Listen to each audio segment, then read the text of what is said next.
But did you go to an all-boys primary as well? No. Oh. I do wonder how I'm so good with women, considering I went to a all-boys school. You're not, Dave. You're incredibly awkward. What do you mean? You're an incredibly awkward person. No, I'm not. Welcome to the Video Gamer UK podcast.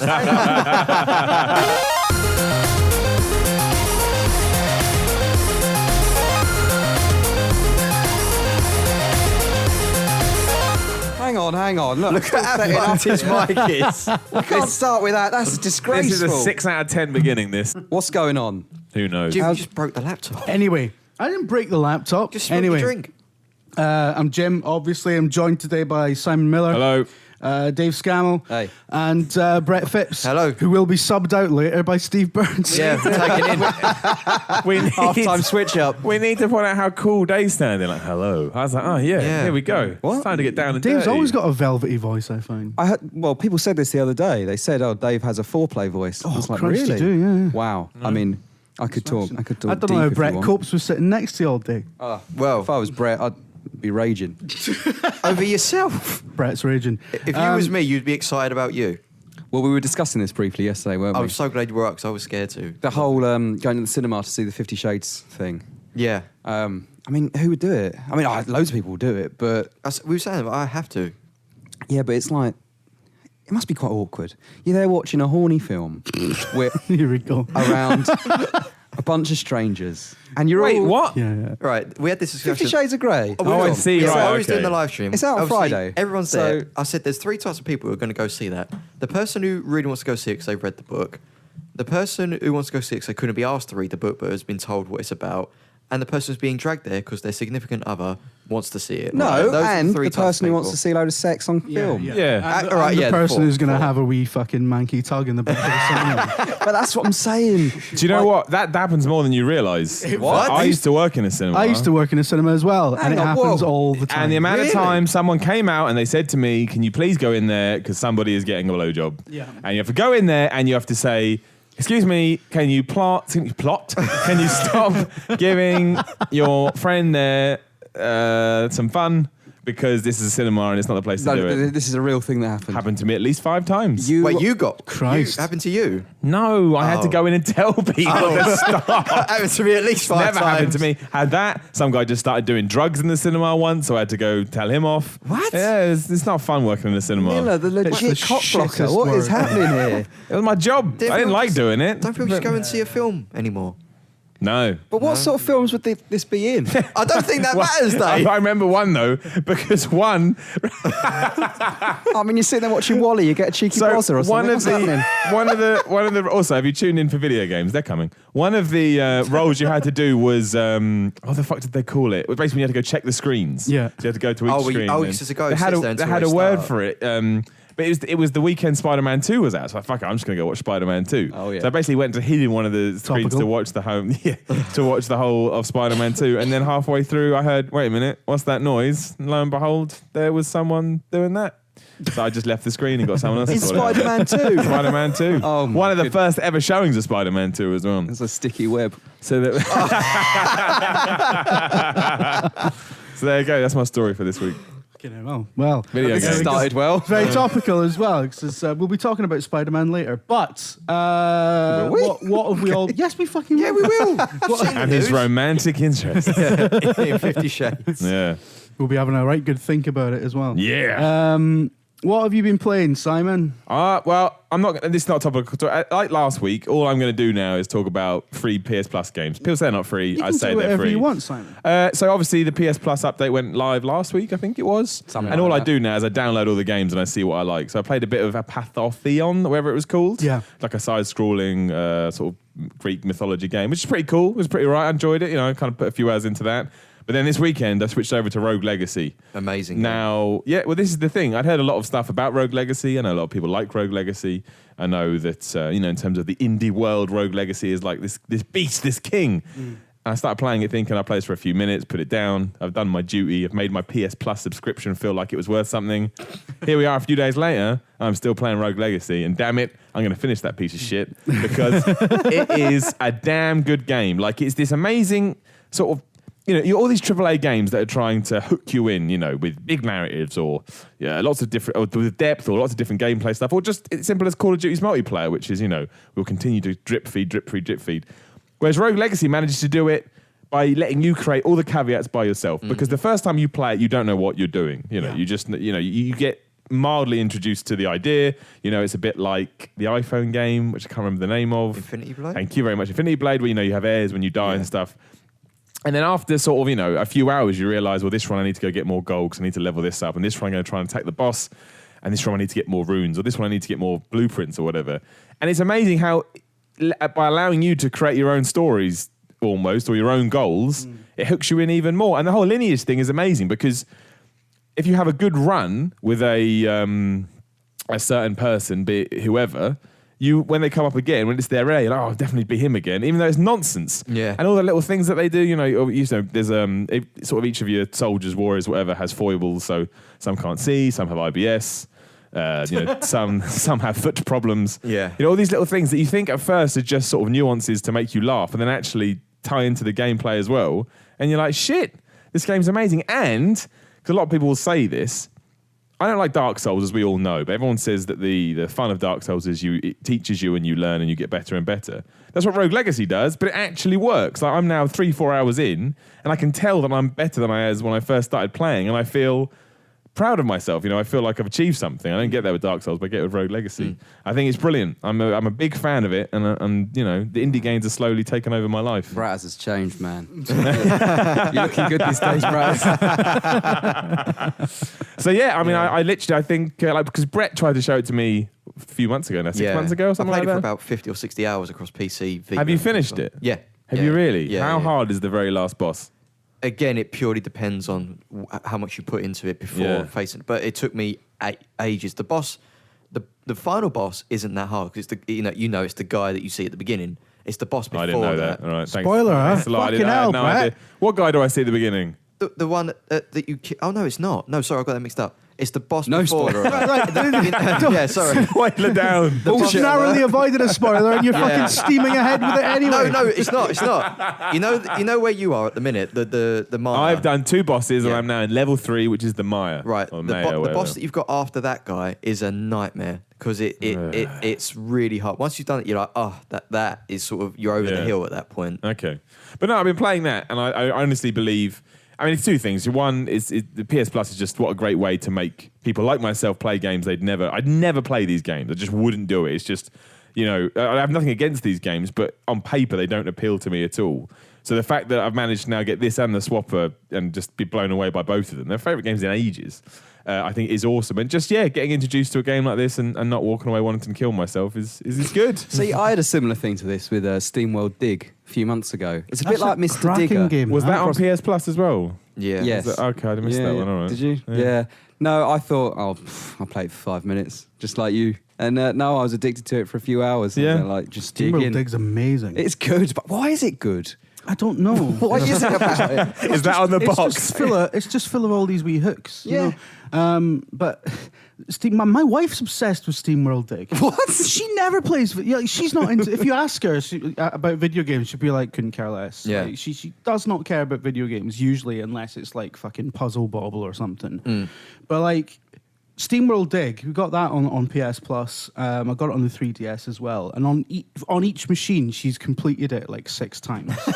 She's absolutely obsessed. She finishes it and then she goes right back to the start and does it again. Like Mad. Oh, it's something one of those about that immediately game. picks it up and goes Yeah, again. yeah. It's like they made it for her. It's Yeah. mental. But that's the other great thing about Rogue Legacy is, because I'm playing it with my girlfriend again, much like the Swapper. Much like the Swapper was Yeah. good because you can sit there and talk about, oh, well, let's try this. Because Rogue Legacy kind of gives you shots in the arm of gameplay, because you can last sort of 20 minutes or you can last 40 seconds. It's the ultimate pass the pad game. Like, it's just nice. Yeah. Yeah. Get frustrated, you die, you pass the pad, they have a go, pass the pad back. That keeps it somehow more interesting and more, I don't know, there's just something about it which is, it hooks you in more, I guess, whether it's a competitive thing because you want to do better than them, or it was... You're playing it with your girlfriend. Well, no, I don't. Shit. No, You are shit. I'm Give me not that control. She's more like that to me. But whether it is that or just because you want to sort of progress together, it's just, it's... I don't know. It's just something really. Yeah. It's something really likable about that game, and Yeah.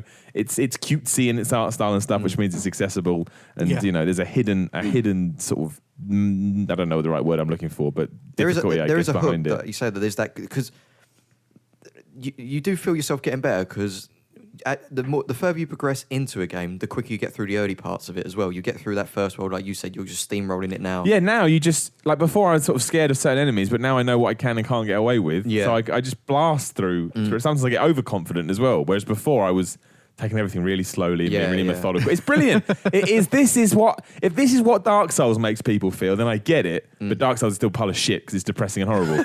But if this is what, because every time they told it to me, I was like, I don't know what you mean. If this is it, then I get it. It's this game that I get it with, not that one.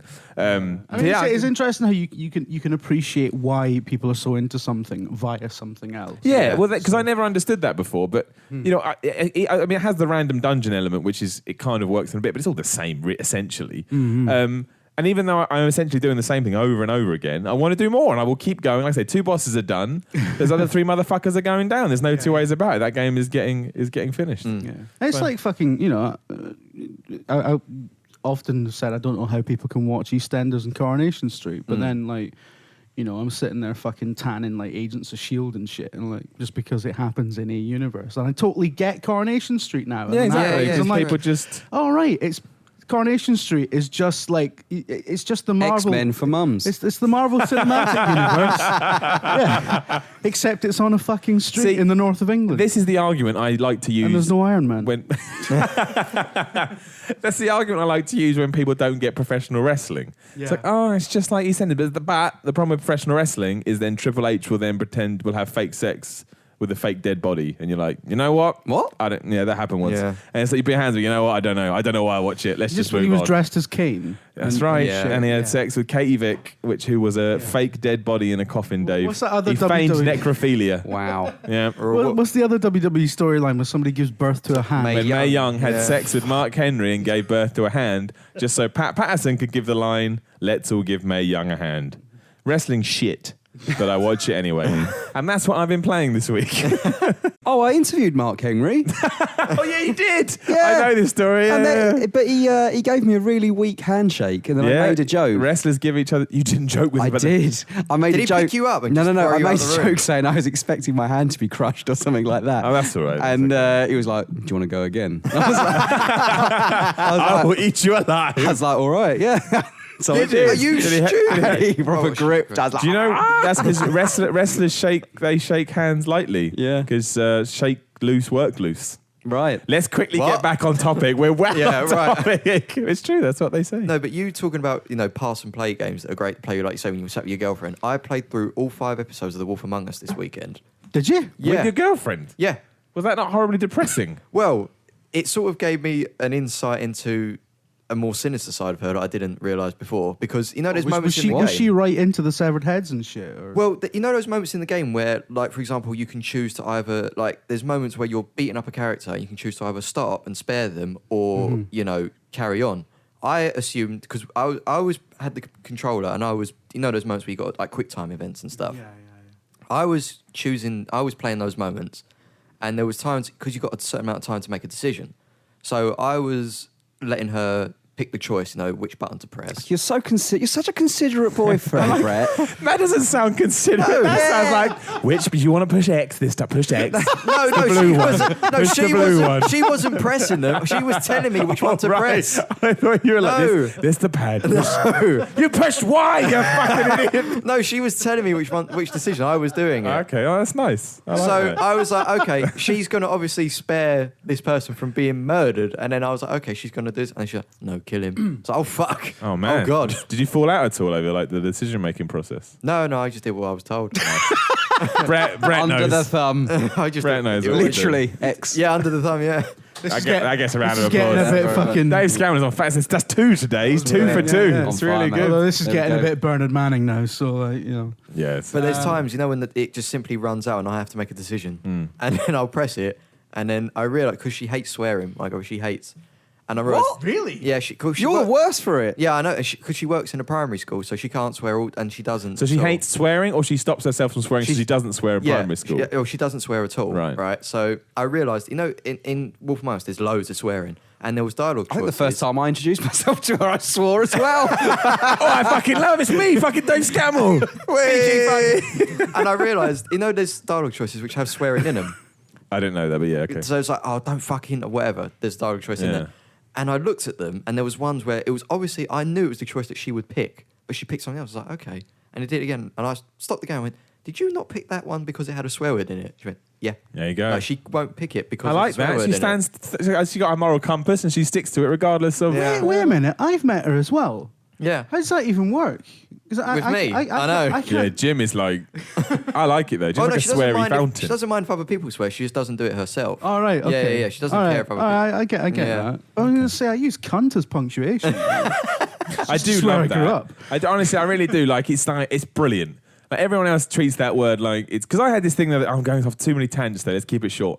But I had this sort of moment the other day, much like the moments I have where I don't understand photography, which I don't. But What, the actual act of photography? When you say or how don't it go on a works? tangent, we have to. What? We I have to. just find photography fascinating. How do Brad has remembered this? Oh right. How Have do- we meant the principle of people taking photographs like No, that? no, the actual method. Like, how right. do you grab life? How does it work? I don't understand. We've had this discussion before. I know, yeah, I don't Sorry. get it. Yeah. It's come amazing up that loads. every time I it's get- like, how is real life on a picture? Bits of your soul are in that photo. Yeah. Give it back. I just don't get it to the point. To the point now, I don't even remember what was I talking about. It's gone. Swearing. Doesn't matter. Swearing. Doesn't gone, matter. yeah, We- let's we, just- we need to move on. You're right. I'm with Jim. I'm with Jim. We need to move on. Right. What has Brett been playing? Right, Brett, if you can compose yourself, you've been playing Evolve, right? Yeah, I have. Yeah, it's so strange when you're playing that game because you can see the concepts of a good game there, but there's so much. Like, it's not a bad game, Yeah, but yeah. there's so much in its own way that just you're like, there's good moments in it, but they're not frequent enough at all, and it feels like the review hopefully will be up by the time you listen to this podcast, but. yeah. There's so many elements and mechanics in that game that make you feel like the decisions have come from too many different places. Yeah. You know, like they've had a lot of flack with like the pre-order bonuses and all these mechanics and stuff and all that. But you get into the game itself, and there's these unlock systems for the characters, Yeah. right? Now, the big thing about Evolve is there's different hunters, 4 classes. Getting the right combination of the players for classes within hunters to take on the monster and the mode that you're in. Yeah? Yeah. But you only start off with 4 unlocked. Okay. And the way you unlock other characters is by playing the class, like a medic, for example, earning XP with their 3 abilities, like Yeah. as the medic, healing players a certain number of times, reviving players or whatever it is, doing a certain number of heal points or whatever, and earning those 3 abilities enough XP and upgrading them once. Yeah. Problem is you have to upgrade all 3 of them once to earn the new character. Okay. If I've upgraded 2 of them, the XP will lock for those 2 until the 3rd is done. Right. Okay. So I have to do all 3 in order to unlock the character. But it's so complicated, So and it it's a stops bit you. it's a bit convoluted and a bit Maybe a bit it throws yeah. so much in your way to stop Yeah. you playing the game.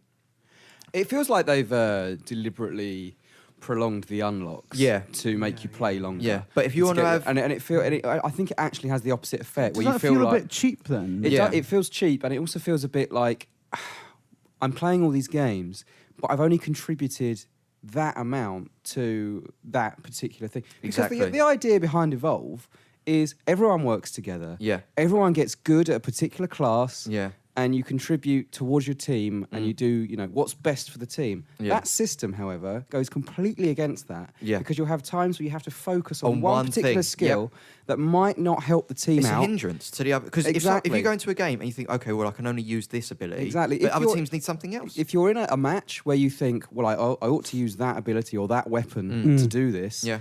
but if I do that, I'm not actually going to be leveling up anything, so Yeah. I'll just stick to the weapon that I'm supposed to be Yeah, leveling yeah. up. It completely goes against that entire so it spirit just of the game. makes the kind of decisions you should be making. It's just a Just makes it ridiculous agonizing. decision. And Yeah. and they say that the pre-order decision, that bonuses, and they say they're not money grabbing and all that. And then you look at it, and then if you want to get more characters from the beginning, We you just can saw pay. the store this morning. Yeah, you can It's pay more like- money to get a pre-order special edition, whatever. You can have 8 characters from the beginning. It's like, well, you don't have a leg to stand on. DLC is not a new thing, but the way that they've approached this, I feel like, it feels like a big budget game. We discussed this a little bit on the live stream yesterday. If you missed it, then there's an archive of it on our YouTube where we went over a similar sort of thing. But it kind of feels like it's not a MOBA game, but there's a vibe of a MOBA to it, if you get what I mean. Right. It feels a bit like each hunter is perhaps a hero. Right, okay. And it feels like... Like once you have one, you stick to that one, and then you make it your own. Yeah, and it's obviously a platform that they've built with which they can expand upon it quite easily. Yeah.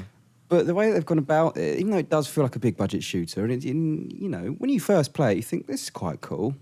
I'm not sure the longevity there. I'm not sure from what I've played of it at least, which admittedly is not as much as Brett and not as much as a lot of people on the internet. It doesn't feel like you're getting your 40 quid's worth of value from it. Right, to me at okay. least.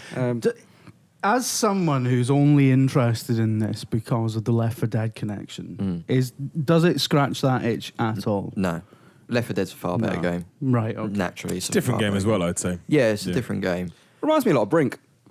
In terms of the reception. In and terms stuff. of the... I liked Brink. I thought Brink was pretty cool. I Yeah. liked it in theory, and I thought the execution was... Exactly. It's the Yeah. same with Evolve, right? Okay. That's dangerous words, like, I like Brink. I liked Brink when it came out. Because like me and Dave were talking the other day, because I went to play it before an expo. I can't remember what it was, and the queue for Brink was going around the block of whatever stanchion it Around the was. brink. Yeah. Around the brink. The buzz for that game was incredible. Same for this Mental. though, right? Yeah. Until yeah. they screwed it up with the well, pre-order stuff. it was and it wasn't. I got the impression it was around like... E3, people were well excited for Yeah, it Evolve. got loads of Game of the... I don't know whatever they though. I call got it like was. I think like outside. I don't know, outside the games press. Like, I get the impression that the hype for Evolve was like, you know, like I don't know, like a town on the back lot of a fucking film studio or something. You I don't know, know, I remember the Game you Informer go and push reveal. against the wall and it just falls down. But there was a lot of that sort of, it's from the guys that did Left 4 Dead. It's a brand new idea, 4 versus 1. It sounded really cool. You looked at the monsters and you're like, wow, that looks pretty awesome.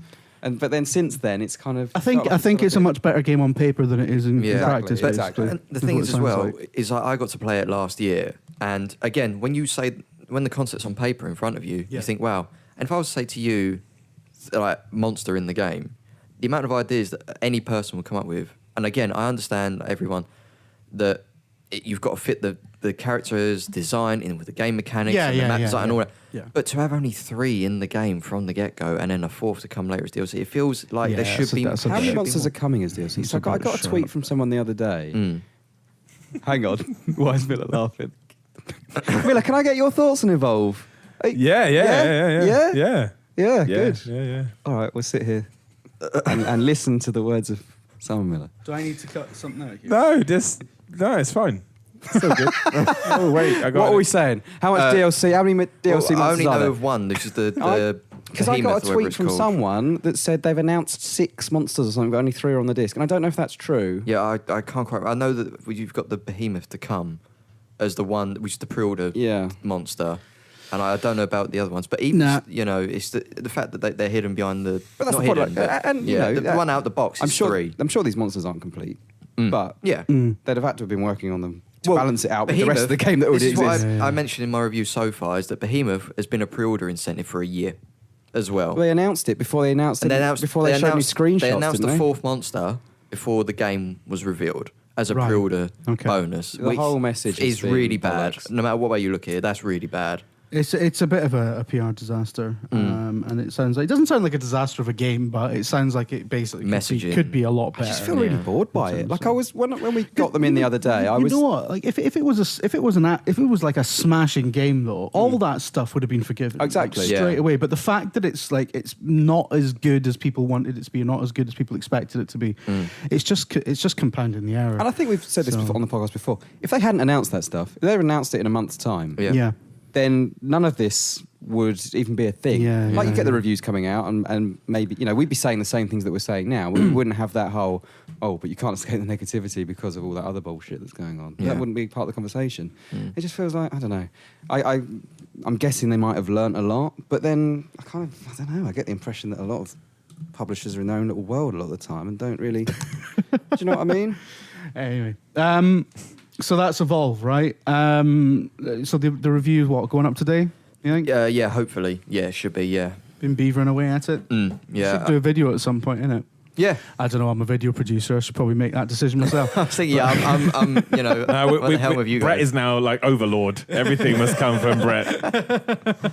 We'll ask Brett. I think you've seen how intelligent I am on video when me and Dave That's play. true, actually. I The take Siege. it back. We just demoted Brett from overlord. Someone asked if we were scripted earlier. Oh, which yeah. is amazing. I find that incredible. If you That watch is that video, I mean, if that was scripted, Hollywood would pick you up like that. Yeah. I mean, what amazing acting that would be. I mean, you know, I'm kind of I like it because people think they can't really be that stupid. Yeah. Yeah. I like, you know, True. the No, idea. but there's a difference between playing up to the idea and scripting. Like, there's a big difference there. I mean, right, you think know, we're too sorry to go stupid to behind play the up to magic, it. but there is a bit of playing up, but not as much as you'd hope. Yeah, that's what I was thinking. I don't know if there is some. I don't know, maybe I put a funny voice on or something.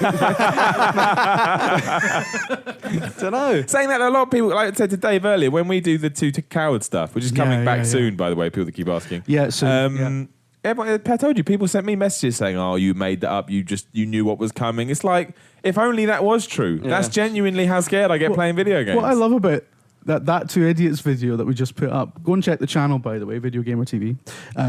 You're probably already on it. But yeah, probably, unless you're getting it from iTunes. But yeah, I love the idea that somebody is, Just the main website. main hub of all of this. Or you're an RSS feed. Who knows? Or if someone's ripped it and put it somewhere else, you never know. well, exactly. You just got no idea. Yeah. The idea, though, that somebody has watched that video and thought, "Nah, they've sat in a room and written that down." Yeah. Exactly. Yeah. But also, Imagine we were that good. also though, the comment says like it's too scripted to be funny. You think that guys sat there watching, I don't know, Dumb and Dumber or something, go, Yeah, no, it's they too planned scripted that. to be funny, Yeah, yeah. they planned that. They knew it was coming. But of course, all comments welcome. One of my one of my mates is a game dev. One of the most high profile things he's worked on is Wheelman, though, so he might not be a great one. Oh, Will.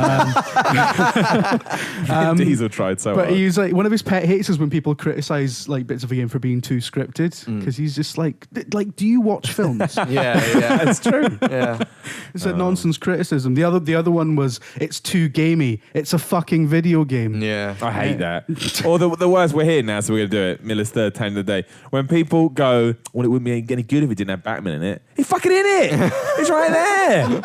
It doesn't matter. It's What's called Batman. Even when you weren't here, you have no idea how often that came up in videos and stuff. Oh, really? Do you know what I really fucking hate?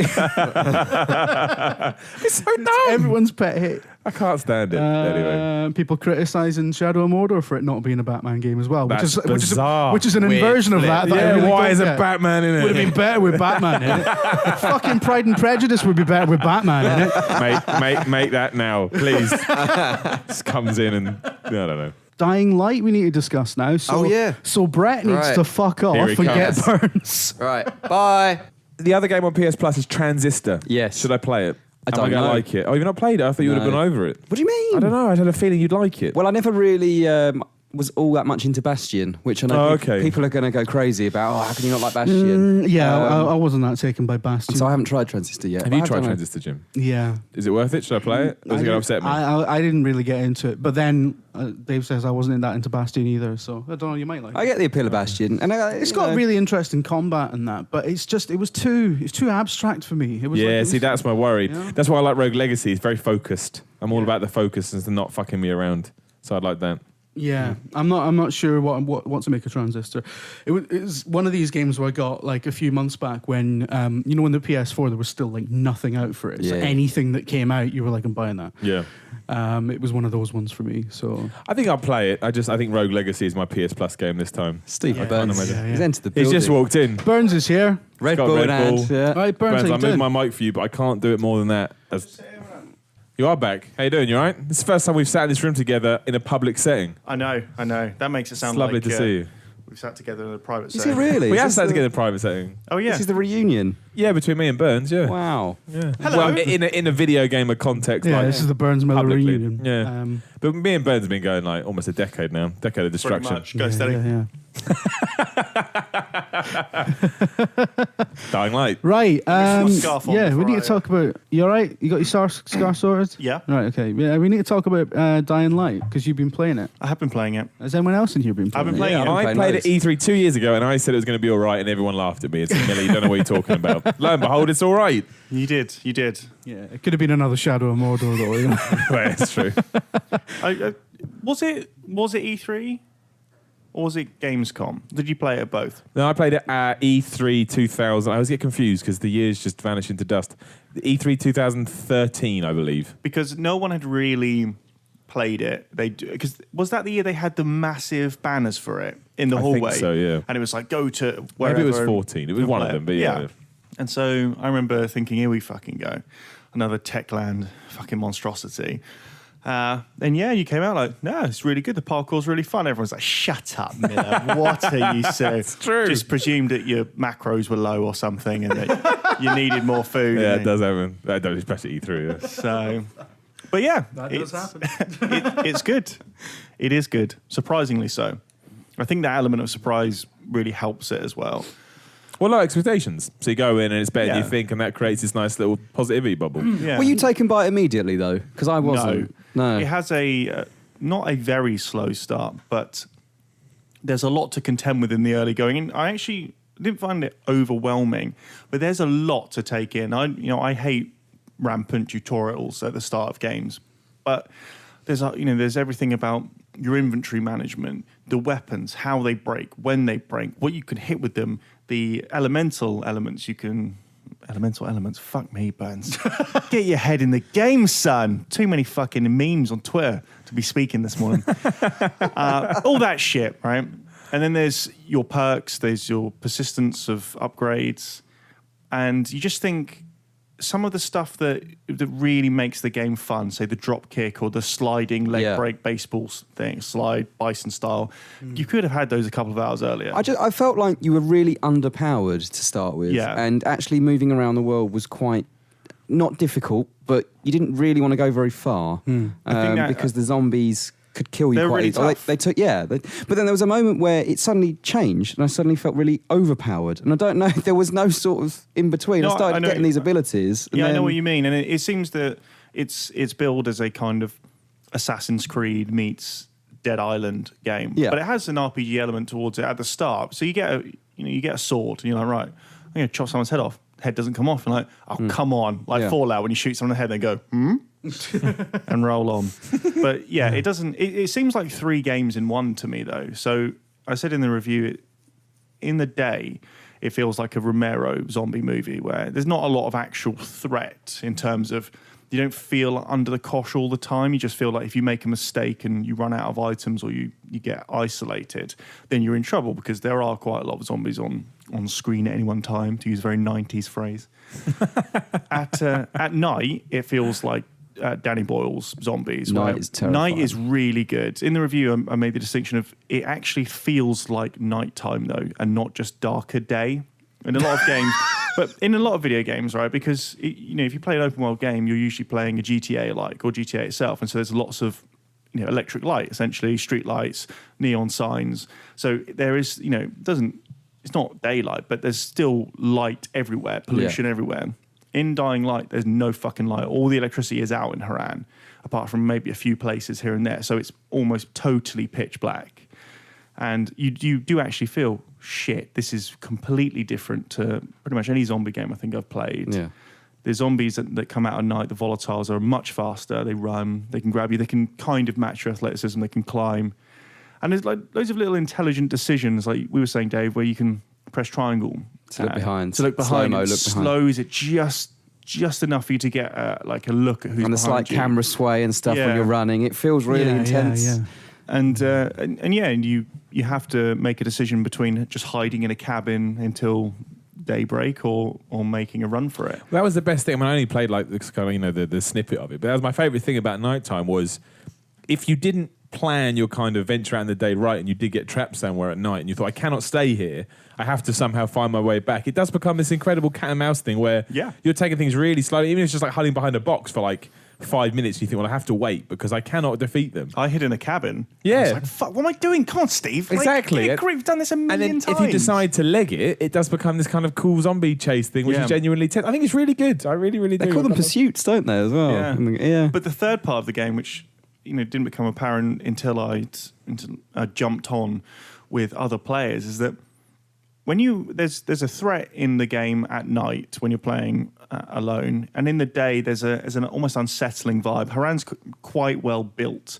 It feels dense. It feels totally fucked. It feels like post-apocalyptic, but not in a Mad Max way. Just in this is how society would break down. The basic fundamentals would just go instantly. And then, but when you've got friends playing, it turns into Zack Snyder's Dawn of the Dead remake, where they're on top of the shopping centre, the mall, and they're calling out zombies who look like famous, people like Jay Leno, and they're shooting them. And as soon as someone hopped on, they went, right, take this sword. And this sword had like a flamethrower attached to it. And now we're just running around, with grappling hooks, slicing zombies' arms off and pissing ourselves. And I'm like, wow, the tone change is incredible with other players. But it works. It still works because a lot of what zombie movies and other media is about is balancing the fact that, yes, it is terrible that the world has gone to shit, but it's also quite exciting that there's no rules and you can get away with a lot of stuff that you wouldn't be able to. And so it's intelligent in its systems in that way. And much more so than you would have expected from Techland. Not all of their games have been terrible, but they have made some of the most terrible games. Call of Juarez the Cartel. Call of Juarez the Cartel. Yeah. Oh my god. It's one of the... Dead Island Riptide. Oh yeah, that's bad. Call of Juarez the Cartel is beyond words bad. It's just incredible. I went to the reveal event for that, right? And there were so many bugs in that preview build. All the questions were, are these bugs going to be preview? And they went, no. All of them in. All of them. Every single one. Not one of those bugs. And that preview was like a year before the game came out. Not one of them. I went to a multiplayer event. I couldn't get the multiplayer working. No, so everyone just sat there for hours waiting for Terrible. the multiplayer. There was a bug in the review build that I played, which was a promo. So not debug code. And I'm playing it, and there's a mission where you have to run across a busy road to get, like Frogger basically, to apprehend a criminal. So you run down and the mission marker says, the tooltip's like, cross the road, like the interstate or whatever. It's got like 6 or 7 lanes. Like, man, this is it's going to be really intense. So I run down the bank onto the road. There's no cars. Okay. And then I'm like, where are the cars? Like, shit, is this a comment on? Yeah. No, the game had just failed to load anything apart from myself and the road. And so I just couldn't get out of this area. Like, brilliant. Terrible. Tell you what's weird. That was a Ubisoft game, right? The Cartel. Yeah. They did the Call of Juarez. This Dying Light feels like a Ubisoft game. It's not a Ubisoft game. It does. It's the same developer. That's true. It does. Yeah. There is but it's weird.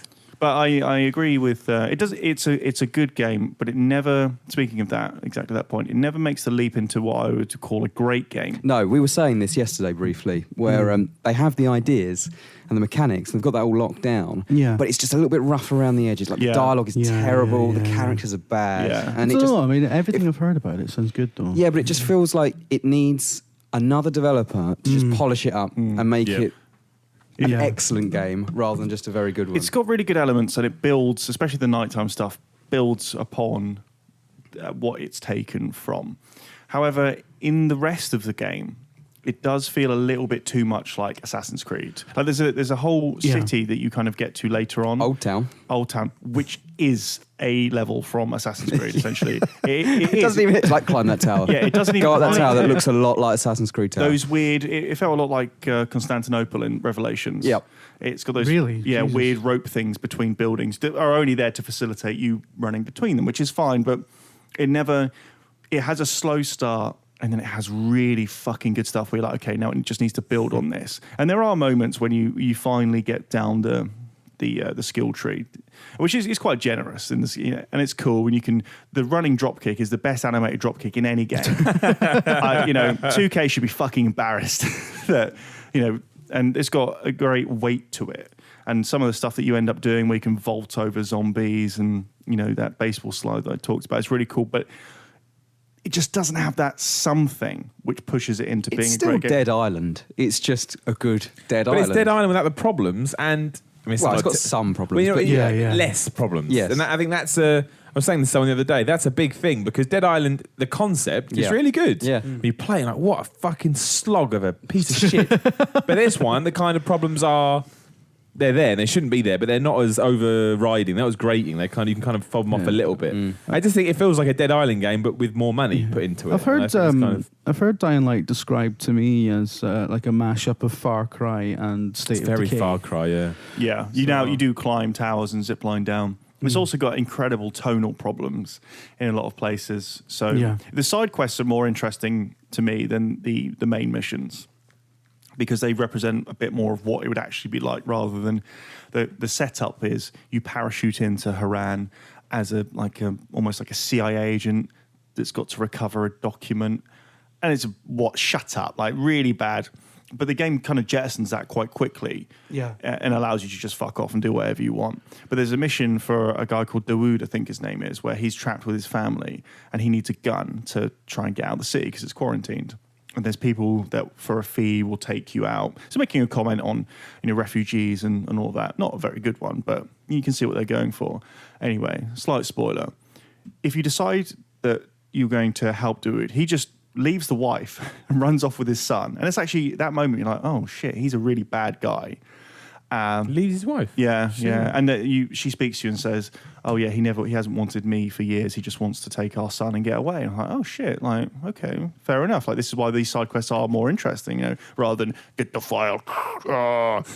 and then That classic side quest. like, okay, I get it, right? This is harrowing. The human cost of any, outbreak or tragedy or anything in reality is the toll is found in stuff like this. So like, okay.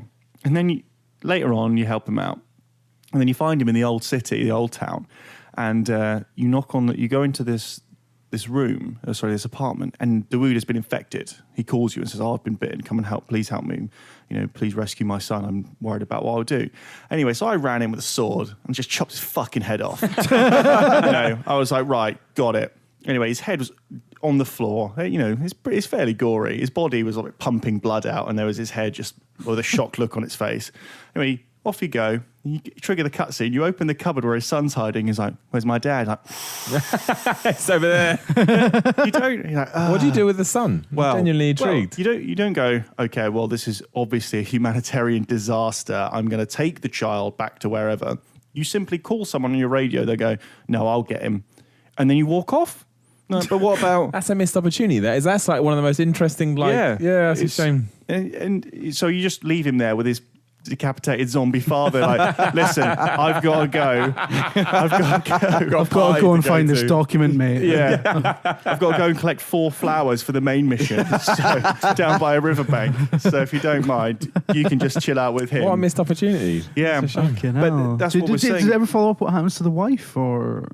No, I presume because the game starts quite confidently. I said in the review as well that a lot from you playing, it has a cutscene. You can't. It's rubbish at the start. Yeah. But the game starts not with you on the ground, but you in the tower, which is the safe zone, like Mega City 1 sort of fucking thing. And you look out over Haran, it's really good. Graphically, it's good, but it's also got a really nice art style. Like the diffusion of the light is so hazy. If like just walking around, it makes you feel fucking hot. You're like, oh my, it's ridiculous. So that's really cool. You have all this thing, but she's in the tower, and I suppose everything's gonna go back there. But you have all these people you speak to. Some of them need meds because there's an anti-zen. Yeah, that's what it's called, isn't it? So there's these little strands that sound really cool, but then you've got your stock villain who's wants to make you fight in a pit like in Far Cry 4, and like, fuck, just. Stop with this fucking James Bond shit. Just have it where you don't have to be a superhero. Yeah. I don't have to be Bond. You do, but... So anyway, Dying Light, very interesting in places, phenomenally stupid in others. I might buy it. That's video games. I might spend money on that. Anyway. Do it. Right, just about to get on to questions, but we've got a competition to announce. Blimey. Is it Member of the Month, Simon? Yeah. Yeah, it's back because the person that used to deal with it not very well. Is now deceased. Is deceased, so. Right, so member of the month competition, and they need to post their entries onto the forum, right? That's right. Absolutely, right, okay. So in light of, me and Simon and Tom had a bit of a think, and in light of the Spider-Man news, if you haven't heard, Marvel have done a deal with Sony, so Spider-Man's going to be added to the Marvel Cinematic Universe now. It's all Probably very make it exciting. good. It's all very exciting if you know Yeah. if you've never known the touch of another human. So in light of that, send us your dream gaming crossovers. So we'll take fan fiction, not that kind of fan fiction, Yeah. but we'll take little stories, Photoshop, It's Miller's box sticky art, web again. videos, anything you want. Post it on the forums. We'll pick a winner. And what will the winner win, Simon? A game up to the value of £50 from ShopTube.net. From Shop 2. Yeah. Okay. There you go. Look at that. Pow. So get that done. You can be a winner. Yeah. Winner of Absolutely. life. And a loser Absolutely. as well. But, focus on the winning part. There'll be more losers Better. than there will be winners. That's true. That's the sad thing about this. But that's why when you are a winner, it feels even better because there's so many people that are losers. That's true. Yeah. Yeah, and what's the point of being a winner if everyone else wins as well? Right, questions. First up, Connor Green asks, will Simon Miller ever make a celebrity appearance in Luton? I want him to turn our Christmas lights on this year. I mean, would Luton let you in? That's more of a... What's the number? Oh, I must have mentioned I'm from Luton before. That's where the vans come from, right? That's right, yeah. But, I mean, vans. I would do it, but I would imagine the response would be, who the fuck is Simon Miller? And I think that would be valid. And I'm Jewish. You'd have a Jew turning on Christmas lights. That may be a problem. But yeah, I'll do it. This just turned into a South Park episode. It sounds like some weird lullaby. The Jew that turned on Christmas lights. Oh, that's it. It's over for us now. This will be in MCV immediately. But yeah, I'll do it. If there's ever actually real demand for it, I'd do it. But I think it probably makes more sense if I turn on his Christmas lights rather than Luton's. You're not going to help him put them up, though. No, I just come and turn them on, shake his hand, and I go, that's very nice. Thank you, Con. I appreciate that. Bill Wang asks, do you think, Dave, laugh, for it's fuck's sake, I didn't laugh. Don't look at me. It was these two that laughed. I laughed to at do someone with me. laughing. do you think Kojima should... I can't even speak now. Dave, Sorry. for fuck's sake. Well, I might get That the was me blame. that laughed. It wasn't Dave. No, but I'm just going to pretend it's Again, Dave Bill 'cause it's Wang funny. sounds like a South Park character. Do you think Kojima should maybe take a break from Metal Gear so he can work on other / new IPs? Like Zone of the Enders. Yeah. I don't know. I'm torn with that one because, yeah, good point. But then PT seems really cool. Silent Hill seems really cool. Yeah. So maybe. I don't know. I don't have the answer. I don't know. And also, Phantom Pain looks very cool itself. Yeah, I'm Yeah, pretty. yeah. Now we're getting to that, time. I'm getting pretty excited about Phantom Pain. I think it's going to be really good. So in that sense, no. But then again, wasn't he meant to end Metal Gear with 4, but then Yeah. he wussed out? And So- 2. Was he meant to end with 2 as well? Yeah. Oh, I didn't know that. Every time I can imagine that he says, because, he's 52 now, despite the fact he dressed like a child. With trainers. He's 52. And he's probably thinking, shit, right? Drives a Beamer. I've done a lot of Metal Gear stuff. Maybe I do want to do other things. But then I presume that Konami go, do you know how much fucking money we're going to give you if you do another Metal Gear? Yeah, just think of a number and then just add more zeros onto it. Yeah. Yeah. I mean, I presume that's how the negotiations go. He's going to go for like full George R.R. Martin at some point. Like the Metal Gear fucking 17 will be so delayed. Oh, And he'll be in his 90s and people will be like, he's going to die before it's finished. This is fucking terrible. He'd probably just do a Dead or Alive or something, knowing him, though, wouldn't he? Yeah. But this is a really good point. I may be wrong, but is there a franchise that it hadn't run its course? So right now, Metal Gear hasn't run its course. You could argue Call of Duty hasn't run its course. It's different than Call of Duty because it's kind of been split so much. But a game like Metal Gear Solid, which has been predominantly inspired and pushed forward by one guy, has there ever been a game where there has been that focal point? They've died, and then the series has to be taken on. That's never happened in games, has it? Because obviously movies that's happened with a lot, or someone others. But you don't usually get a lot of sort of director changes on games. It's usually their vision. If they go, that's it. It gets killed. You do in the purest the people use franchise and series as interchangeable, but franchise means for other people or other entities to carry on. I think that probably has happened, but not in a way, like if you say like people that whoever directed Far Cry 3, now that completely changed Far Cry, made Far Cry what it is, but that's not the same director as Far Cry true. 4. Yeah. However, I think Bioshock 2 is different, wasn't it? and Bioshock was was Gears of Jordan War Judgment. Thomas. Was that his I name? think It something was like the that. oldest. Possibly. No, I think it's something else. And then Levine. Yeah, I think from everything he said, is not a fan of 2 because Bioshock 2 is better than both the ones you made. You fucking prick. Wow. Hey, I'm just quoting the internet there. Maybe he's born with it. Maybe it's Ken Levine. Yeah. I do think 2 is really good. 2's really good. Yeah. 2's really 2, I think, underappreciated. is the best. It has shit bits in it, but it's Yeah. really good. Yeah. But to answer the question, I think that I think that Kojima is so ingrained with the series. That's it. Yeah. So if he say he that- died tomorrow, and then someone had to make Metal Gear Solid, it wouldn't happen. I guess I don't know. It would happen because it's worth too Money. much money. That's true. But you'd have to spin it. Well, they gave Twin Snakes to what's his name, didn't they? Dyack. Yeah. Yeah. Oh fuck yeah, they did. But then wasn't that No, whole my argument kind of falls apart. Miyamoto was overseeing when Kojima was involved as well? Dunno. Not that I don't. People didn't like that either, did they? I thought it was all right. I like it the was quite twin cool. things. I thought it was a nice way to revisit Yeah. the first I game. think it was okay, but I think the common criticism, and one which I agree with, is that it changed some of it made it. The game wasn't built for first person shooting, and so it made some of those. And also the cutscenes were ridiculous when he backflips off that rocket, which on Game FAQs was like a meme before memes does a backflip. So, what was the question? I have no idea. Next question. Some shit. Next question. Jake Parkinson asks, why wasn't Burns on the last podcast? Why weren't you on the last fucking I was podcast? probably working on something. Yeah. You were reviewing Dying It was Light. Dying Light, wasn't it? Yeah. Yeah, Dying Light. Tom Yeah, Ori yeah. may be a fan of tweeting pictures of me out of context, saying I'm not doing anything. Yeah. But anytime I'm not on the podcast, it's because I'm reviewing a game. Yeah, yeah. I mean, it is a shock to a lot of people, as much as it is to us, that this is an actual job I know. where we've got to do stuff. Yeah. I know. Some people think it's just a hobby.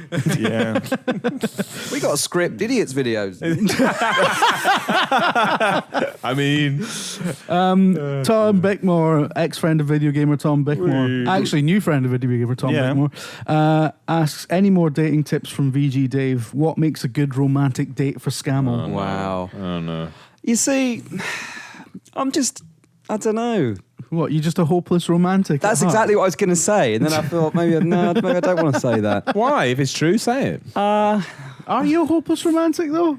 I treat the ladies well. You're Sorry. dead. You are dead. Why am I dead? Because I don't think, admitting that you've got other women on the go. That's not what I'm saying. That is what you just said. I treat the ladies well. Yeah, ladies plural. Dave. Exactly. Oh, no, I mean, I mean, in When I'm- general. I mean, my mother and my girlfriend. when I'm with a lady, you must respect them. You must treat them well, Davis treat Skate them Cup. nice. All this game cup. What do you mean? No, it's not. This is good. This is nice, good tips. This is you digging a hole. No, it's not. Keep going. This is good advice. I would take them to dinner and I would ask them about themselves. And This is good advice. I would listen. Yeah. And depending on what they would say, I would then engage with them with my own experiences in life. This is good advice. You should do this. Dave, have you been listening to Handsome Boy Modelling School? Because they've got a whole skit about this. It's literally, I think it's almost verbatim. And then, depending on how it goes, maybe. Ask for their phone number. There we go. There right. we go, Tom. Ah, Jimmy, that's really good Right. advice. Thank Wow. you, Dave. I've got Oh, also, open the door for them. Yeah. Be a gentleman. Yeah, what's that? I can't think of the word. What's the word? Chivalry. Chivalry, yeah. Just be Good game, chivalrous. that. The game of chivalry. If it makes anyone feel better, Valentine's Day is coming up, and I've got no plans. Just think in your I'm head. not doing it. Just think in your head, if I was the other person, how would I like to be treated? What would I be? What would I? Well, I don't know if that's good advice. What would I like the other person to treat me like? Yeah. And then do that. Treat others how you wish to be treated. Okay, Sarah. Exactly. It's all nice in this office now. I feel warm and cozy. I've got to put my feet up. I'm so relaxed. I Look at wish that. they would do this, you think to yourself. Then Top. do that to them. In reason. Talking of Dave. Blimey. All right, that does need to be cut. I missed that. Good. Just go to the next point. Yeah. All right. Okay. Talking of Dave, Harvey asks if Dave has become the new moral compass for VideoGamer.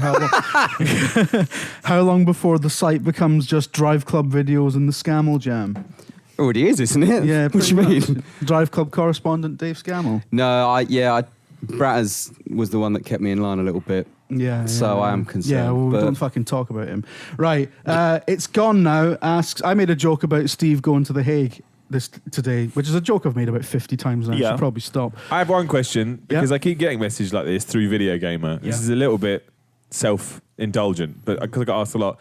A lot of people obviously are new to VideoGamer.com over the last 6 months. And I keep getting a lot of messages saying, or VideoGamer does saying, who the fuck is this bald guy? Yeah. So it's me. Just want to let people know that. I'm, as one guy said this morning, who's the bald-looking Ard guy? And that's me.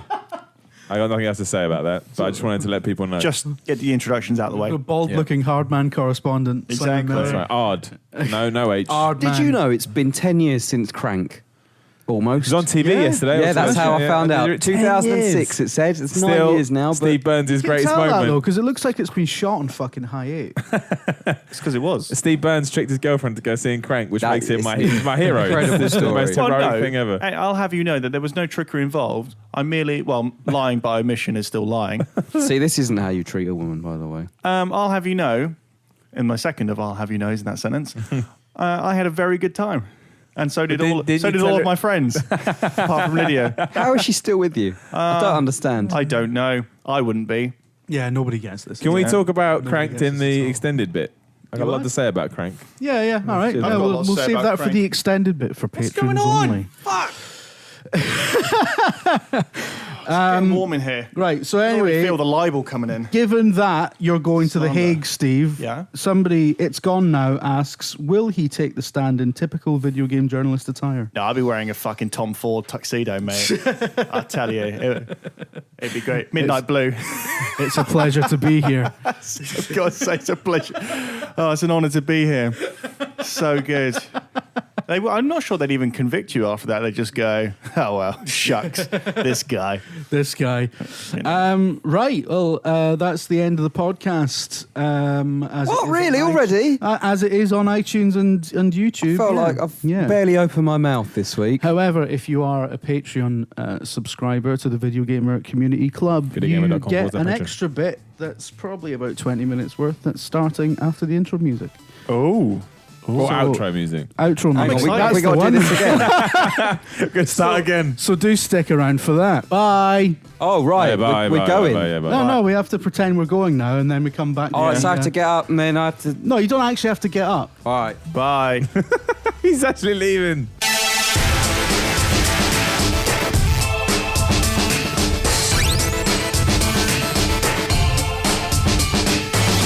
Right, you're now in the extra bit that's... Hello here. Hello, Yeah, everybody. yeah. Welcome We're to back your again. special... Podcasting now? We're back again for the extra We can bit for talk backers freer in only. this bit, right? Yeah, we can do whatever we want. Can we talk about review scores?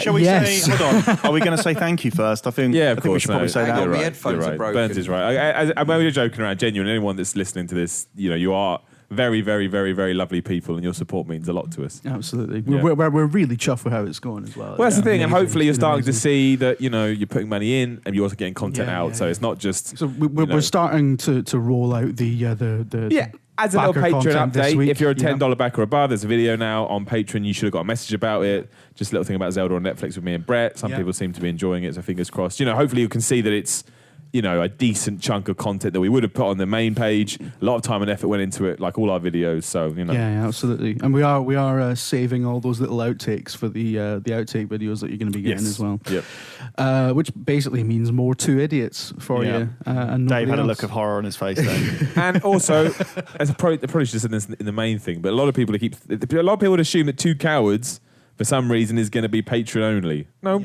it will be done soon. Don't worry. It will be on the main site. Yeah. Dave's sitting there in the corner. We're going to go sit and play a scary That's game all. What are we soon. going to So- play? I mean, Tom's finding it apparently. He's got some idea. I mean, I think basically we're doing a sort of rough schedule for a weekly schedule for the YouTube stuff, and Let's Plays will be part of that. So there'll be Two Cowards, there'll be two idiots, Yeah, loads of other and ideas there'll be we've two got. bastards as well. That's me and Burns.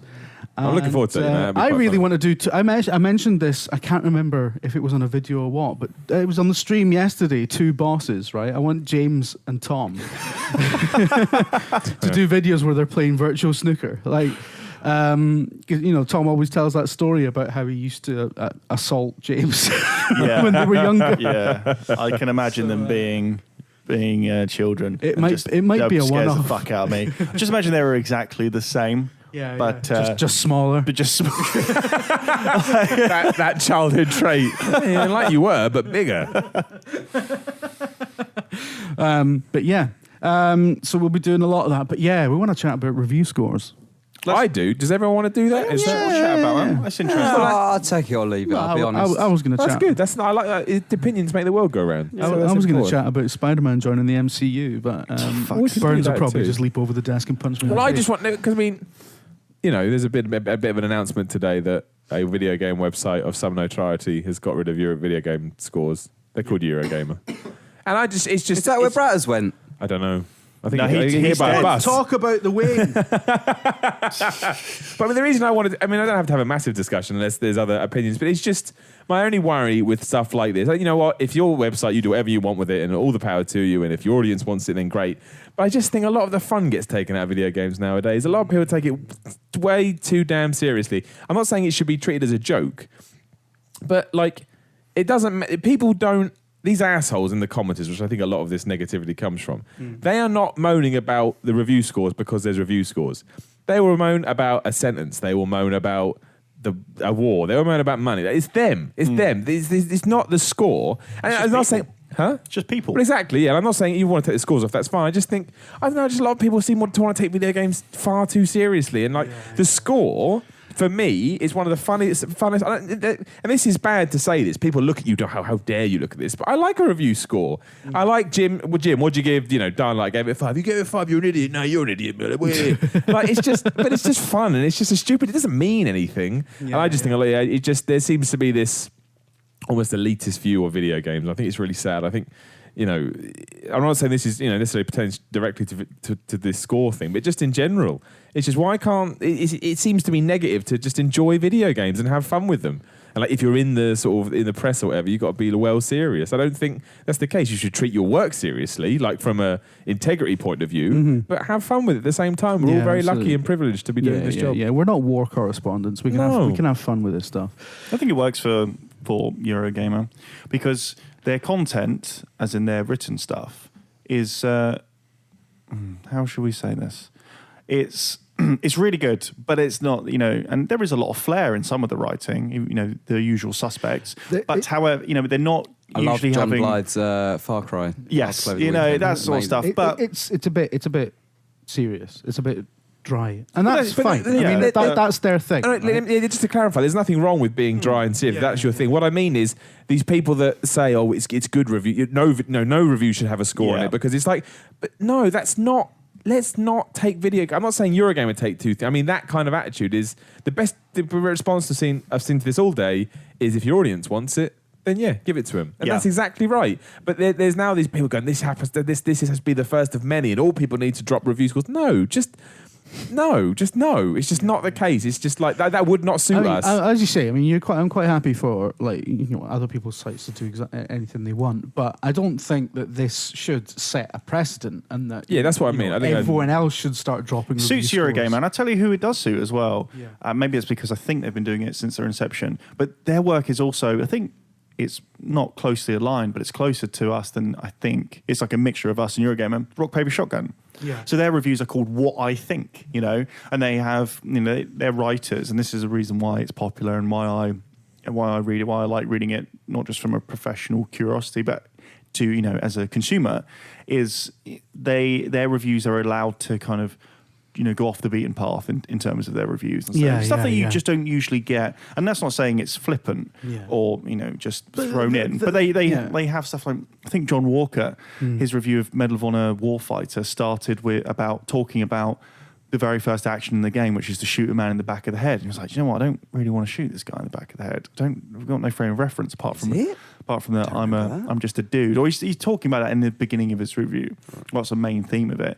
And you don't really kind of get that elsewhere. But they can also be, you know, quite funny, and they can have old PC kind of magazine guys, you know. Yeah. So they, you know, there's a lot of personality there. Yeah, so they can bring the personality. They can bring into that it. in. So you know, that works for them as well. But I think the point we're making is that not everyone, it shouldn't just be like, well, you're a Yeah, gamer, I've done it, get rid of all That's the what I scores. mean. I think it works for certain people. I don't think I clarified. That's my point. The fact that a lot of people say this is it. This is where the big change has to happen. It's like, no, this is the change for Eurogamer, and it's good for them. All the power to you. But I have no problem putting a review score on a game. I have no problem you telling me I'm a fucking dickhead and for do you know doing what? so. I Like, had far too much fun giving Bound by Flame a 3 or 2 or whatever the fuck it was. but I like scores. You know, I think they're a fun way to create debate around a game, and you're going to get assholes regardless. So you may as well do what's fun for you. That's all I mean by this. Yeah. So that's it.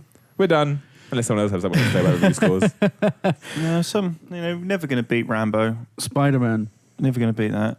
I'm looking forward to the Order review. That's all I'm saying. The Order review. It's next week, Dave. Yeah. We're in the order review countdown. Are we going to be putting a score on that I've one, been waiting Burns? for this game for so long. Star give Shout mine- 10. Well, we'll have a little chat because I did tweet just this was flippant saying I'll be reviewing the Order. I'm sure everyone's excited or pleased or something, and it got like 20 something favorites. So people seem to be excited that I'm going to be reviewing the Order.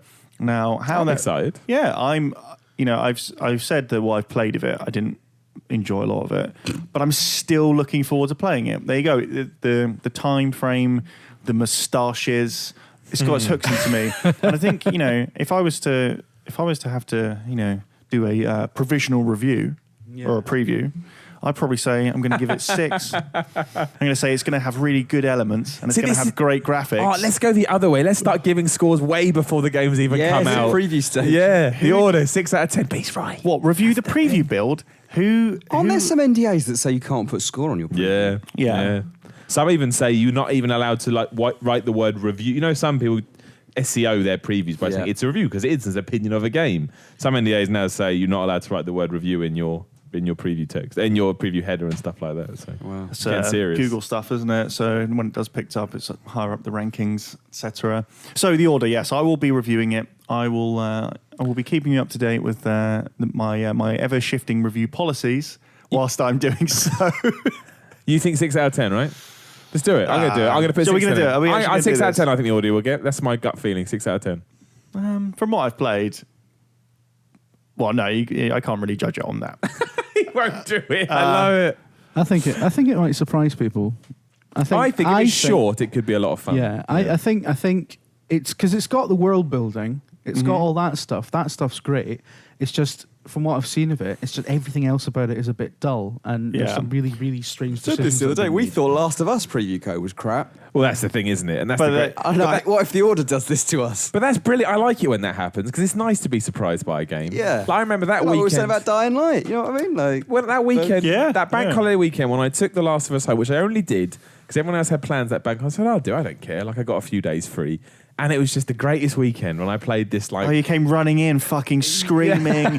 The opening's the best thing in the fucking world. it was. What? I loved it. Like, do you it was remember? excellent. Do you remember what Simon Miller had to say about AAA critical darling Shadow of Mordor last year? But how the difference I feel is that it's like a wrestling game. is that that's still the best one. I just wish we'd have been. I wish that was on the. In fact, you know what? Did you talk about that in one of the? We must have done a podcast after you've seen it in the day. So the audio must exist for you to pull out from What that did I very say? I don't day. If remember you say this. that, the people on the internet right now are doing that. Yeah. From E3. You said it was like I don't remember that You said at the all. Nemesis system didn't make a lot of sense. It didn't in that preview. But you build. said people kept on turning up and being introduced like they were on the Titantron, and it was the best description in terms of conveying to someone who didn't have any frame of reference for it, conveying the confusion. It was perfect because in my mind now I'm thinking, what the fuck is a Titantron got to do with? Why are these people turning? And then but that all ties in, I think, to and speaking about preview builds, to. Sometimes you're right, Jim. You can be surprised. The Last of Us, and this also speaks to the general immaturity of video games and video games people of all stripe, was that when you did a video to say, you know what, we were actually wrong about this. We're not wrong in terms of what the content was because that context, was bad, but we're wrong about extrapolating and pulling out into the wider context without having seen it. But that's all we've got to go on, so that's not inherently wrong. People are like, oh, so you got it wrong, did you? Yeah. Kind of. And now we're saying it. They're like, don't ever back down. Don't ever back down from your opinions. But when you place the Last of Us demo into the preview build, into the context of the game. Oh, it makes it's so much right more after sense. Yeah. a really dramatic and climactic action scene, and then you need that time off. So yeah, running around with your little fucking plank makes sense. And then you're going to go into another section which is action heavy. It's just very poorly. It's a poor demo. Yeah, It's very just a poor demo. And like loads of games have had really some poor things are pre-built just stuff. really difficult to just take a slice from. Though, Yeah, you know, like, that would be one of the games that Yeah. that is the most I'd difficult. imagine Shadow of Mordor. Like in that preview, they had to because the Nemesis system was like the signature thing. Are you of the playing game. Shadow of Mordor? Does Yeah. this still happen? Does it still happen that these people turn up, get introduced, and then Not leg every. it? The Nemesis system is basically your chieftains, right? Yeah. So the bosses, essentially, the mini bosses. You and the should big have done this bosses. demo for me, Jim. Yeah, This is yeah. much more explosive. So no, but what I think from what you said at that time, I think they've ramped up the Nemesis system for that preview. So Right, every so time somebody comes into the battlefield, it's like fucking, you know, it's Well, like I Hulk honestly- Hogan coming into the I battlefield. didn't write a preview, and not because I didn't want to, because I did not know how to even describe this bizarre experience. I can just imagine that because, like, the Nemesis system in the game, it's not introduced for a few hours. Like, Well, that's insane. It eases it in. Yeah. But when you played it, you had what 15 minutes, and And we just dropped right Every in. enemy that came up had an intro. Why Like they did. is everyone getting a fucking character intro like it's a fucking Guy Ritchie film? That's exactly what it was like. I was so baffled, and it was never put into context for me. Well, I'm glad it's good, and I'm glad it does make more sense. I have to play it. I haven't got around to It's it. yet, really but- good. It really is. Yeah. You know, I think with the order, you know, I don't want to, you know, I don't wake up in the morning and just like cackle to myself that, yeah, today's the day I'm going to give the order a fucking kicking. You know, I'm not looking forward to it because I think it's going to be bad and I'll get to write mediumly funny jokes about it having moustaches.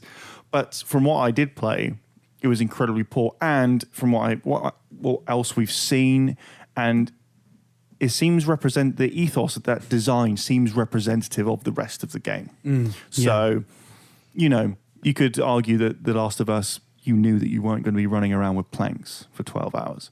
But in The Order, you probably will be running around with a Doing a gun, moustache. shooting people with said guns. So, but, you know, let's wait and see. But I am looking forward to playing it. It might be that sort of that rare phenomenon of a mediocre game that has such an amazing story that you can't put it down. Yeah. Whatever. Yeah. That happens, right? That There could be lots of redeeming factors that just haven't revealed themselves. Well, some of the most interesting games are 6 and 7 out of 10s. You know, like Absolutely. I always go on about Kane Lynch 2. I gave that a 7. Yeah. Kane Lynch 2 is in my opinion, one of the most important games of the last generation, and time will be kinder to it than the reviewers of the era going, oh, the graphics is shit. It's like, oh,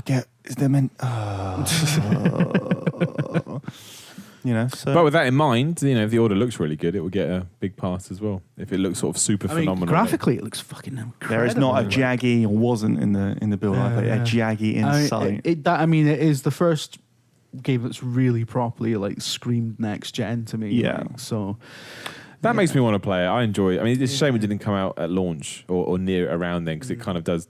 It kind of goes downhill. I but think it the would have been PS4 good could have to- done with something like that. Yeah, You I grabbing was- it, Dave? But Am I grabbing it? Are you gonna get it? Depends how it does. he's got fucking 6 What, versions review-wise? pre-ordered, mate. Yeah, it depends how it scores as to whether. Yeah? I think it's a good time I for thought it. you'd do it, but- just because, not just because you could, just because what it represents, like the first, you know, as Jim was just saying, that first kind of new gen game built just for this, you know. When does it actually one release? console. Next Friday. Yeah. When does Evolver release? Today. Oh, so that is in the space of 2 weeks. Okay, so we're ramping back up again. Yeah. Okay. I don't know. It could go either way for me. Like, I'm starting to think it might be this gen's Resistance, if that makes any Yeah, that makes sense. sense. In that, it. I don't know what to a say great about it. concept, something that you know, Resistance had a really cool concept, and I think a lot of it was sold, and it looked good. I mean, when the final build came out, and you realised the PS3 was just fucking piss in those early days, like, oh, it's just so great. But yeah, it had a. You know hook. what I mean, right? Yeah. I agree with you 100%. I don't know. It's too expensive. The pre-orders are way too expensive. Like 50 quid, that game. It's crazy, isn't it? Yeah, you can't get it cheaper than that. I haven't found it anywhere cheaper. If there was a little thing where I could go for a consultancy to get a beard transplant, in the box, I'd pay 50 quid. That's like you get a good deal. Exactly. Why aren't they fucking talking to me about this marketing? It's another one of those. I think it's a bit like Evolve, right? Where when it's first announced and you first see it, you're like, that looks quite cool. Evolve's but then over fucked time, everything. I've just kind of lost interest. The whole is it Wolverine type vampire things in the Order, and I don't know that kind of the kind of like the fantasy stuff. I'm not sure if it's for me. Like we said before, and in the preview wrote about and talked about, it has unless they've removed it or changed it significantly, the game does have a phenomenally bad stealth section, at least one. And the QTEs is quite QTE heavy. But another issue I've got so far is that the world is like a beautiful set. Now this happens a lot in games, but the world doesn't really react. It's a backdrop. So there's a point where you look over into like a ballroom of sorts in this build, and you fucking leap over and you're shooting the shit out of everything. And the only thing that really reacts is the kind of people, and it just feels like a beautiful Merchant Ivory meets Michael Bay sort of thing. And I think that's going to work against it as well. I think people are going to see its surface beauty unless that's changed and be like, oh, I get it. So it's kind of like Gears of War set in the 1800s, but not actually as good. Because people forget as well. I think we talked about this the other day. People forget what made Gears of War so good. Just even the seemingly little things that Gears did, that active reload. We were talking about this the other day, weren't we? Yeah, the active reload is genius because it constantly keeps you thinking about your weapon, how you fire it, how you engage with the enemy. I mean, it just seems like a little thing, right? But it is one of the keys to Gears' success. Yeah. And I'm not sure the Order has that level of design. Yeah, Gears felt different. I mean, Gears now is almost a parody of itself, but the first Gears felt different, and it felt like, we're embarking on something new here, even though it's got like the fundamentals of things we understand and we enjoy.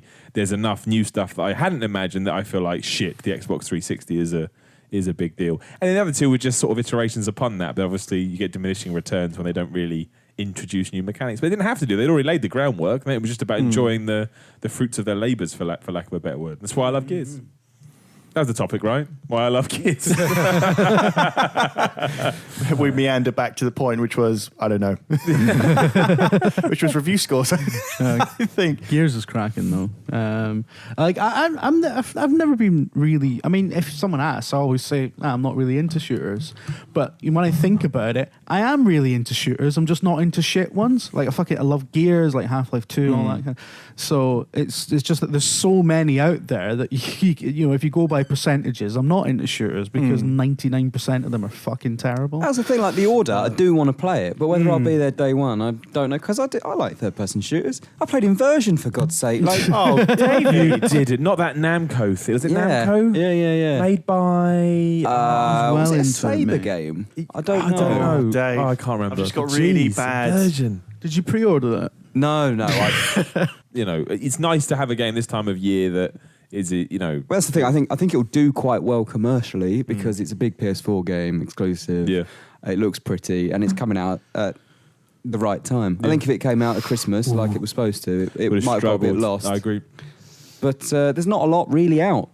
There's Bloodborne, there's Battlefield coming out soon, but Is nothing. Bloodborne this month or next month? No, Bloodborne is that May now, I think. Oh, is it? Or, no, sorry, end of March. Bloodborne Next month. terrifies me. All the Souls games fucking terrify me. I don't want to play them. It's too hard. I'll play Bloodborne for... You don't like Dark Souls? No, for entertainment purposes on video. I'm not playing it otherwise. Dark Souls 2's coming out again. Week after that, I think. Why? Next gen, isn't it? Next gen, current yeah. gen. Money. Runs at 1080-60, mate. Money.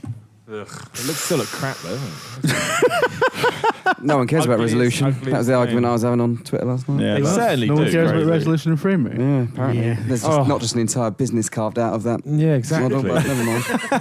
Well, that's why. Digital Foundry gets no clicks at all. Right? But it's no one bought Last of Us Remastered. Or GTA 5. Or Resident Evil. I've got it on GameCube. Why would I bother? But you can break it down further than that. That's why for games that are visually appealing sell. People are like, this look nice, and they go and buy it. I get a lot of stick for this because... Oh, shit, hang on, I'm hitting my mic. I get a lot of stick because, I'm one of the few people that will ask a developer, and you guys as well, because I get you to ask, but ask a dev, is it 1080? And that question's getting really boring. because often, you know, there is a slight difference, and that's to be expected now between the two consoles. Yeah. But it does factor into people's purchasing decision. You should ask it. At Like, the end of the day, right? It factors into mine. If you're If it's sold on that basis, or can be, or will be sold on that basis, then why? Then it's a feature, and you should ask comparatively. If people own both, then which one's the definitive one? Do you know what I mean? Like, I've had somebody like just tell me to can the frame rate chat, like quote unquote, and. Yeah, and I'm somebody. I've said for ages it doesn't really matter to me if a game's running at 30 or 60. I'll still enjoy it. I prefer it at 60. But you know that's an old argument. But that was one of the things. You know, if a game ran at 720, does that mean you wouldn't buy it? You wouldn't buy it? No. Yeah. But if I had the option between playing at 720 or 1080, I would take the 1080. Exactly. And people want to know. Unless there are other factors involved. You're serving an audience who fucking ask. Unless there are other factors that overrided that, in the sense that maybe I prefer the controller, maybe I want the achievements for that game, maybe I'm going to play that game online with my friends. There are other factors involved. It's not purely because it's 1080 and it's not on the other. Maybe I only have a Wii U, but you know. But I mean, I played Enter the Matrix on a PS2. Let me tell you, wow, that was an experience. The Xbox version, looked quite good, apart from all those horrible hangs. One of the things that PS2 version.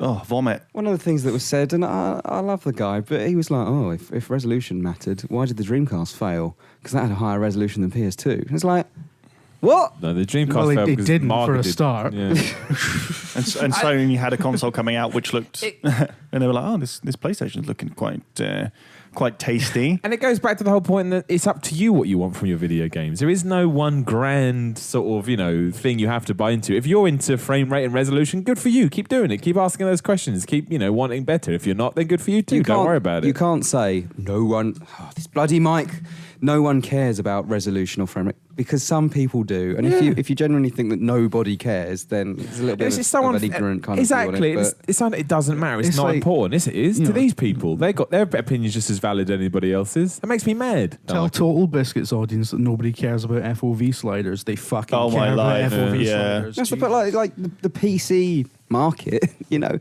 large part of that is pushing the visuals and pushing the performance as high as they possibly can. A lot of the PC market is essentially the fucking video game equivalent of like streetcar racing. They're fucking tuning up their vehicles all the time and shit. They treat it with the same kind of... And a lot of people also come back with the argument, if you want a high resolution, why don't you just buy it on PC? It's like, well, because I kind of want the convenience of a console. I don't want to have to keep updating my PC and all that.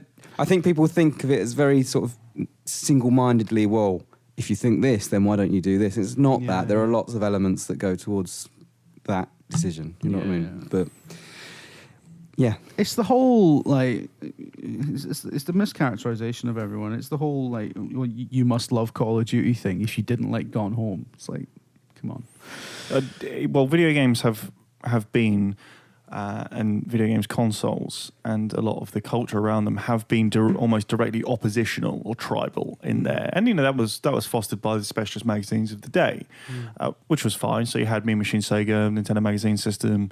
You'd have the playground arguments about, because people want to belong, And what the problem is that once that filters now into there's still, even though there's people can be a lot more platform agnostic in terms of what they really love, or they can have loads of consoles. There's still that, in some people's minds, that feeling that you have to have one or the other, that you can't hold two, even oppositional views in your own mind, that you can hate what Call of Duty represents, but you can also really like its mechanics, that sort of thing.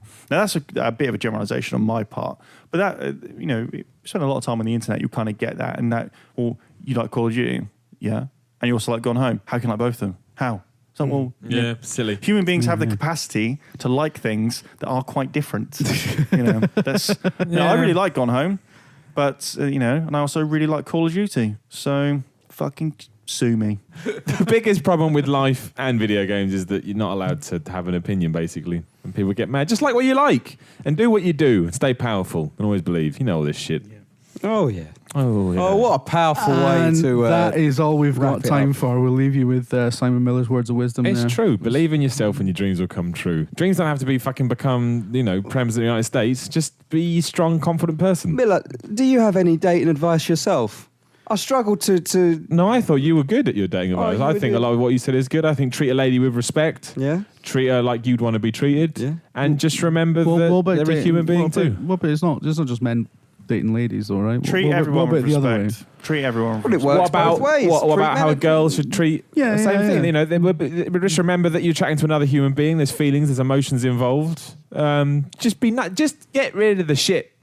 Don't worry about the big things. Just stick about the small things. Be open, be honest, and they don't accept you for who you are, and it's not going to go anywhere anyway. Be yourself. Be yourself, and even if yourself, you'll be much happier embracing the things you like and embracing who you are, and hoping somebody else does that than Yeah. just making up a different. And character. also, I just want to add to all this. This is all really good dating advice, but if you're courting on a budget, Iceland do biryanis for like 89p. So I think we'll leave it there. Right. Thanks very much. Thanks very much, Patreons. This is amazing. Yeah, cheers, patrons. we're Appreciate it. You're giving me another half hour to do nothing. It's great. Yeah, exactly. Fantastic. Bye. Bye. See ya.